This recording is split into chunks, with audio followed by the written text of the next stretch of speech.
12명의 성도님들이 모여서 우리 교회가 시작되었 걸로 알고 있습니다. 그 산 증인들이 두 분 남으셨어요. 이진 집사님하고 그때 같이 있었죠? 아니에요? 처음에 개척할 때 박 목사님과 같이 하셨잖아요.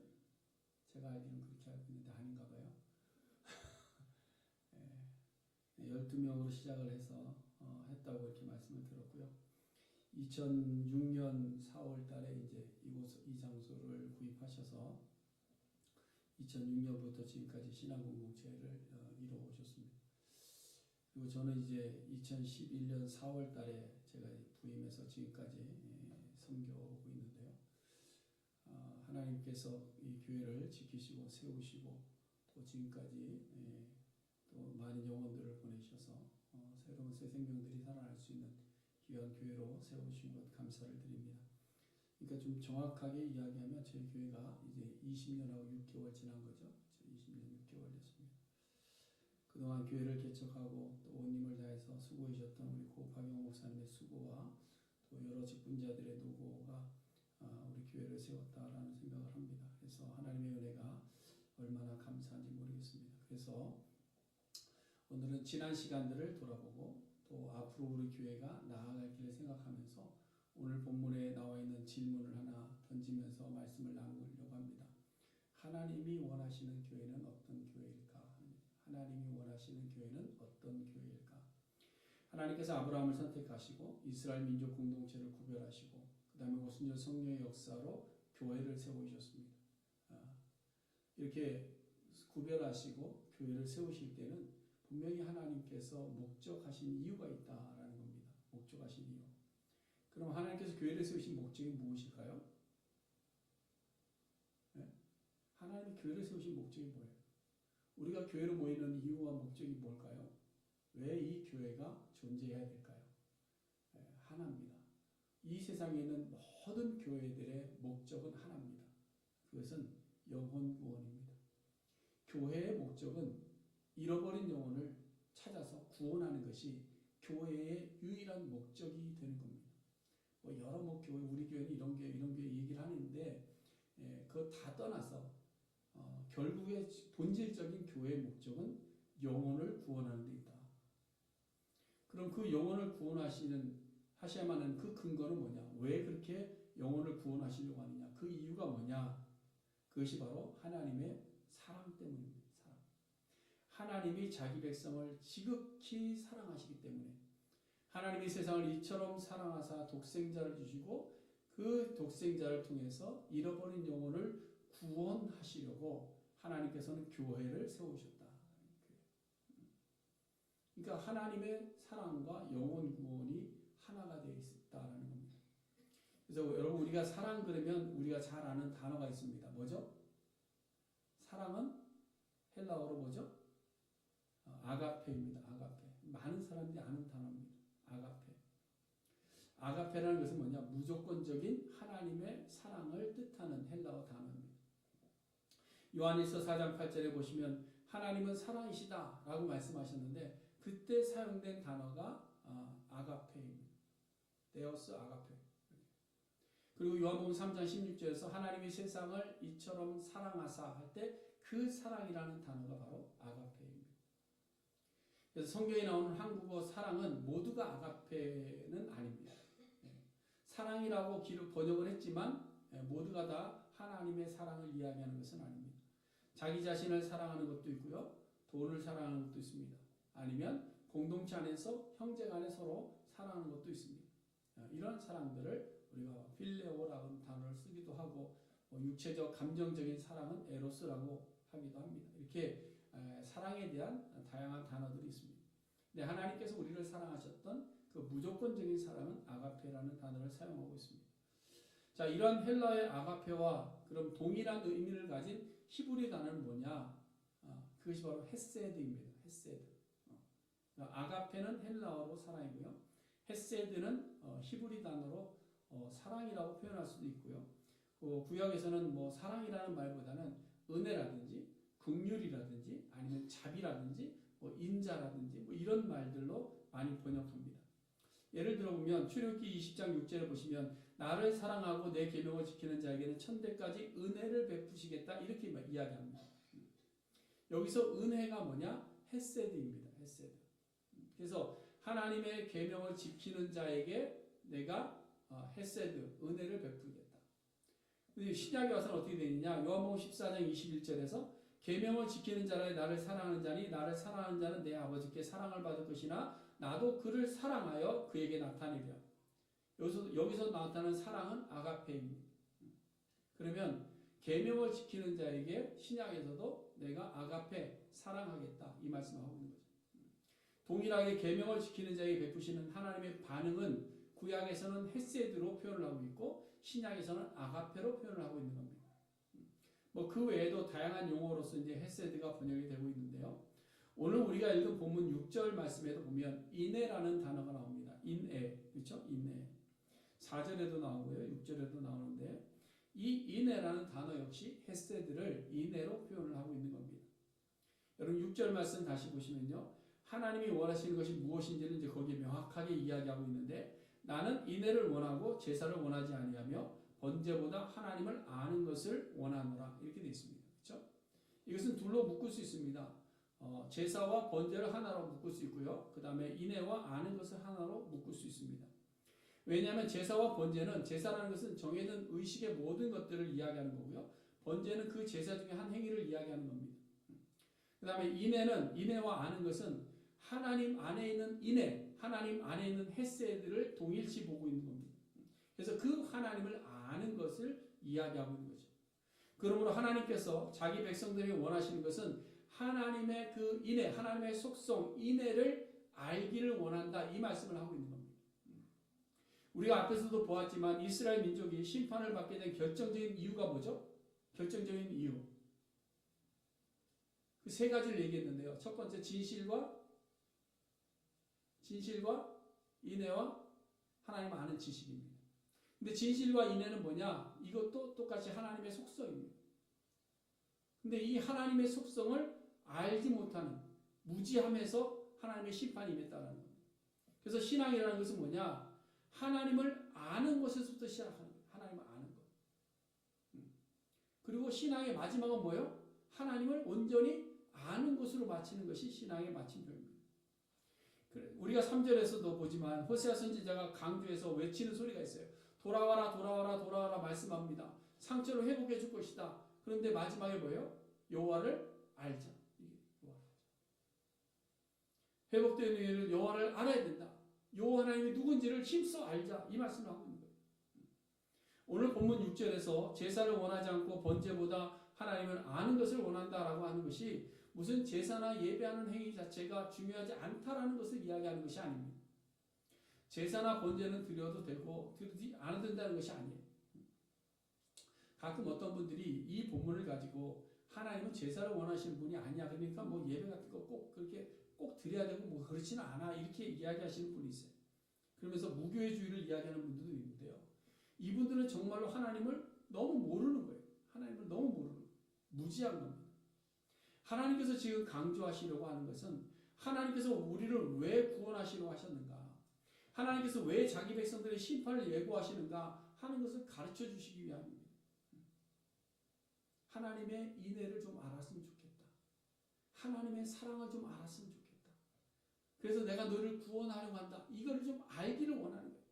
그래서 제사의 형식을 가르쳐 주고 번제도 드리게 하고 예배하게 하고 하나님 앞에 나와서 무릎 꿇게 하고.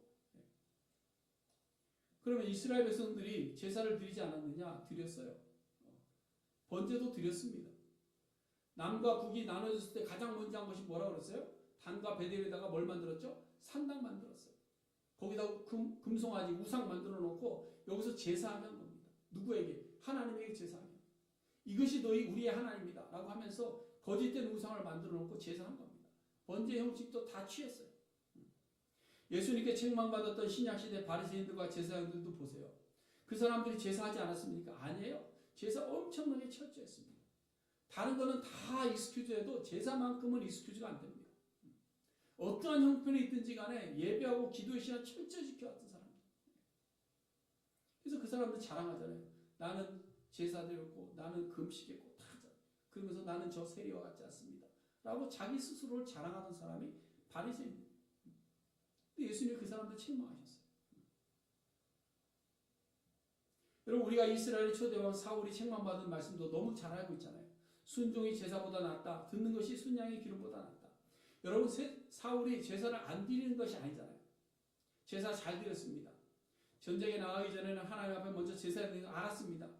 그러니까 전쟁에 급하게 나가야 되는데도 불구하고 급하게 나가기 전에 사무엘을 기다립니다. 그리고 제사를 지냈어요. 사무엘 안 오니까 나라도 드리고 빨리 나가자. 그래서 제사 지낸 거예요.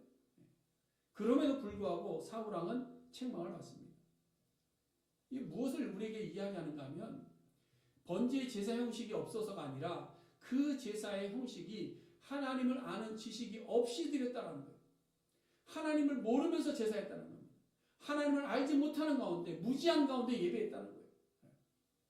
하나님이 어떤 분이신지, 하나님이 나를 왜 이곳에 부르셨는지, 하나님이 왜 예배받기를 원하시는지를 깨닫지 못한 상태에서 예배의 형식만 취한다고 해서 그것이 예배냐? 아니다라는 거예요. 우리가 흔히 하는 말로 영혼 없는 웃음인 거죠. 영혼 없이 웃음 짓고 미소 짓는 겁니다. 마음도 없고 진실도 없고 그저 형식적으로 상대방 기분 좋으라고 미소 지어주고 칭찬해주는. 여러분 오늘날 교회들이 어떻습니까?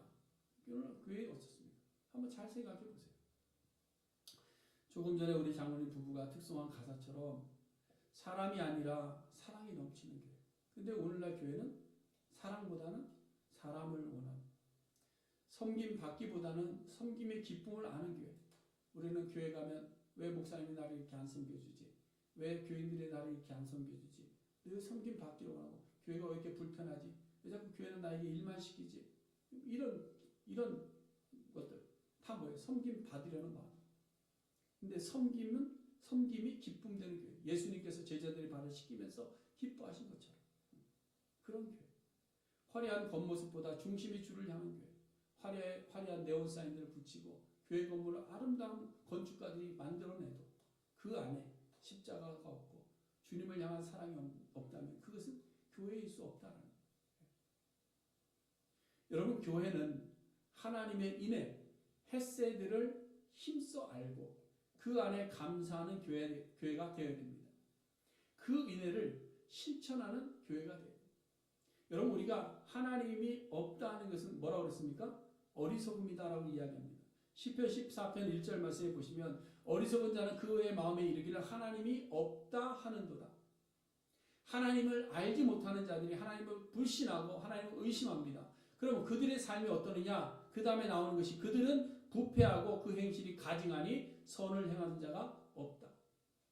하나님을 두려워함으로 섬기지 않기 때문에, 하나님을 모르기 때문에, 하나님의 사랑을 깨닫지 못하기 때문에 사랑을 실천하는 자가 없더라는 거예요.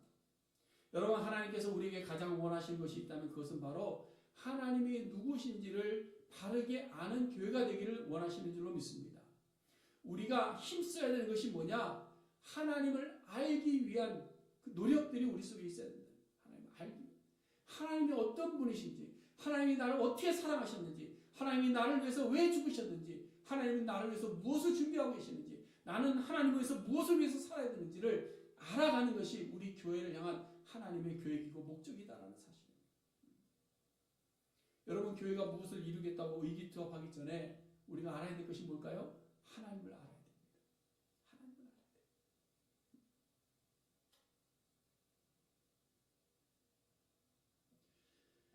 자, 그럼 오늘 본문에서 말하는 인애, 하나님의 속성이죠. 이 인애가 무엇일까 하는 겁니다. 무엇일까? 하나님의 인애는 언약 백성들에 대한 하나님의 무한한 사랑을 이야기합니다.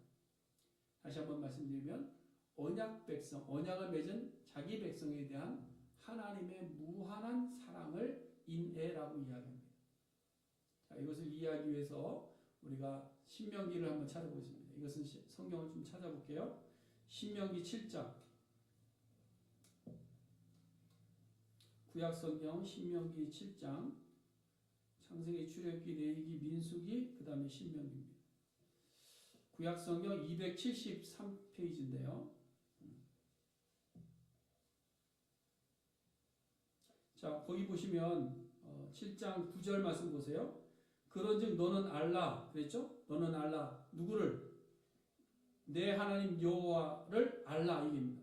오직 내 하나님 여호와는 하나님이시요 그 하나님은 신실하신 하나님이시라 그렇죠? 신실하셔서 언약을 이행하시고 인애를 베푸시는 하나님이다라고 말씀하고 있는 거예요. 그렇죠?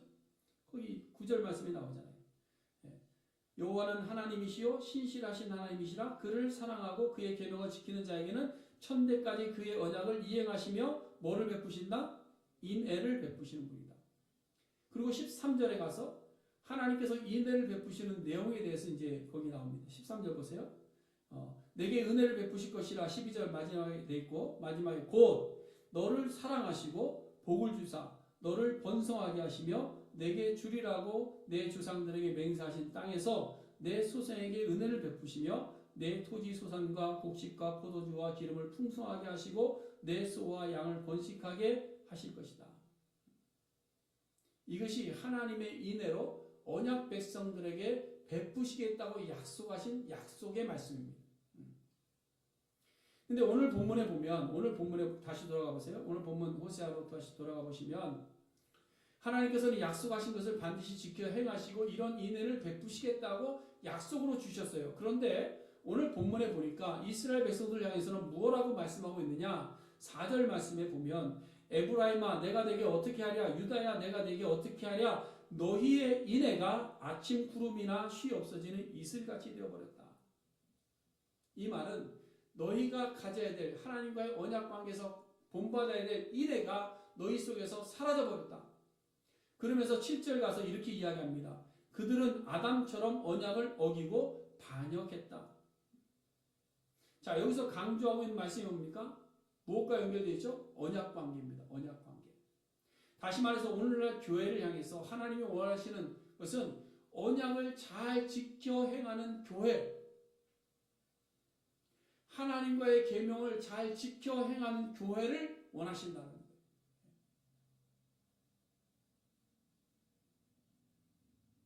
근데 우리는 우리의 계획과 우리의 꿈과 우리의 욕망과 우리의 욕심과 이런 것들이 교회 안을 채우고 있지 않습니까?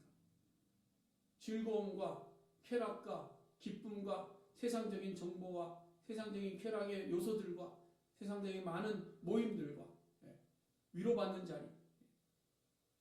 그러나 여러분 교회를 분명히 아셔야 되는 건 뭐냐? 하나님과의 언약 관계를 맺어서 하나님의 인애를 받을 수 있는 존재가 됩니다. 그래서 우리는 하나님과의 언약을 잘 지키는 그런 교회가 될 수 있기를 간절히 바랍니다. 우리 교회가 나아갈 방향은 그겁니다. 하나님과의 언약 관계를 잘 지켜나가기 위해서 하나님을 힘써 알아가는 교회. 오늘 우리는 설립 20주년에 세례를 베풀었습니다. 한 영혼이 새로 거듭나고 하나님의 백성이 됐습니다. 그리고 이제 성찬식을 거행할 겁니다. 세례의 의미는 언약을 맺는 관계입니다. 하나님의 백성이 되는 언약의 관계입니다. 너는 나의 백성이 되고 나는 너의 하나님이 되겠다는 그 언약 관계를 맺는 것이 세례입니다. 성찬은 뭐냐? 그 언약의 관계를 기억하는 시간입니다. 그래서 매번 우리가 성찬을 행할 때마다 무엇을 기억해야 되느냐? 하나님과 나의 언약 관계를 기억하는 겁니다. 그 언약을 맺어주신 분이 누구냐? 나를 위해서 찢기시고 피 흘리신 예수 그리스도라는 것을 깨닫는 겁니다. 그것을 기억하고 기념하는 것이 성찬입니다. 다시 말해서 교회는 세례받고 언약 백성된 자들이 언약을 어기지 말고 철저하게 잘 지켜서 그의 계명을 지켜 행하는 교회가 될 때에 하나님께서 기뻐하시는 교회가 될 줄로 믿습니다. 여러분 하나님의 인애는 늘 우리를 타이르시고 거친 들로 데리고 가서 위로하시고 포도원을 주시고 악을 골짜기지만 그 악을 골짜기가 소망의 문이 되게 하시는 그 인애를 우리에게 지금도 베풀어주고 계시는 겁니다. 음탕한 고멜과 같이 타락하고 음란히 섬기는 자리에 빠져 있는데 하나님께서 오래 참으심으로 우리를 기다려서 회개하고 돌아오도록 타이르시는 그 인애를 늘 우리에게 베풀어주고 있다는 사실. 그러므로 이제 우리 교회도 다시 여호와께로 돌아가서 언약의 백성으로 말씀을 지키고 계명에 순종하며 살아가는 우리 모든 성도님들과 우리 건의하는 교회가 될 수 있기를 주님의 이름으로 간절히 축원해 드립니다. 자, 두 번째로 하나님께서 인애를 베푸셔서 복을 받은 교회는 그럼 세상을 향해서 어떻게 해야 되느냐는 겁니다. 세상을 향해서. 우리만 복을 받고 우리만 인애를 받고 베푸시는 인애 속에서 살아가면 되느냐? 그게 아닙니다. 성경의 원리는 언제나 우리를 통해서 흘러가게 되어 있습니다. 흘러가게. 그래서 우리는 인애를 베푸는 교회가 돼요. 근데 인애를 베풀지 못하니까 교회들이 어떻게 되고 있느냐? 8절부터 보세요. 8절부터 보시면 길르앗은 악을 행하는 자의 고울이 되어서 피 발자국으로 가득하고 강도떼가 사람을 기다림같이 제사장의 무리는 세겜길에서 살인하고 이스라엘 집에서 가증한 일을 행하고 에브라임은 음행하고 결국 이스라엘 전체가 더럽혀졌다. 이것이 오늘날 교회들의 모습과 틀리지 않다라는 겁니다. 인애를 베풀지 않고 도리어 악을 행하던 이스라엘의 죄악성을 그대로 말씀하고 있는 겁니다. 설명을 좀 드리자면 길르앗은요 도피성 길로 라못이 있는 곳입니다. 그러니까 도피성이라는 것은 뭐예요? 보복의 피를 흘리지 않게 하시려고 하나님께서 무고히 피 흘린 자들에 대해서 생명을 구원하시려고 만들어 놓은 도시인데 도리어 이것이 보복의 피로 가득한 세상이 되어버렸다는 거예요. 제사장들은 북이스라엘 백성들이 남쪽 예루살렘을 내려가지 못하도록 남쪽과 북쪽으로 이어지는 그 길이 뭐냐면 세겜이라는 도시입니다. 그 세겜을 지키고 서서 남쪽으로 내려가지 못하게 만드는 거예요. 이게 북이스라엘에 있는 제사장들이 한 일입니다.